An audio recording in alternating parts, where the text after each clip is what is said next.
Kozhikode medical കോളേജിലെ ചികിത്സാ പിഴവിന് പിന്നാലെ സ്ത്രീ മരിച്ചു എന്ന പരാതിയിൽ അന്വേഷണത്തിന് സമിതിയെ നിയോഗിച്ച പ്രിൻസിപ്പൽ 3-അംഗ സമിതിയോട് അന്വേഷണം നടത്തി ഉടൻ റിപ്പോർട്ട് നൽകാനാണ് നിർദ്ദേശം നൽകിയിരിക്കുന്നത്.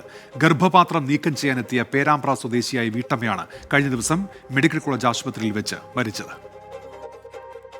ഗർഭപാത്രം നീക്കം ചെയ്യുന്നതിനായി ഈ മാസം 4-നാണ് പേരാമ്പ്ര സ്വദേശിയായ വിലാസിനിയെ മെഡിക്കൽ കോളേജിൽ പ്രവേശിപ്പിച്ചത്. 7-ാം തീയതി ശസ്ത്രക്രിയ നടത്തി. ശസ്ത്രക്രിയക്കിടെ കുടലിന് മുറിവേറ്റു. ഈ ഭാഗം തുന്നിച്ചേർത്തുവെങ്കിലും അത് അണുബാധയായി മാറി.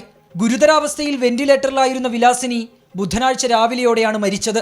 കുടലിനേറ്റ മുറിവ് ചികിത്സാ പിഴവെന്നാണ് ബന്ധുക്കളുടെ ആരോപണം.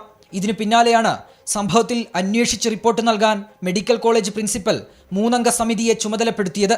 General surgery, gynaecology, paediatric surgery വിഭാഗങ്ങളിലെ പ്രൊഫസർമാർ ഉൾപ്പെടുന്ന സമിതിയോട് 48 മണിക്കൂറിനകം അന്വേഷിച്ച് റിപ്പോർട്ട് കൈമാറാനാണ് നിർദ്ദേശം.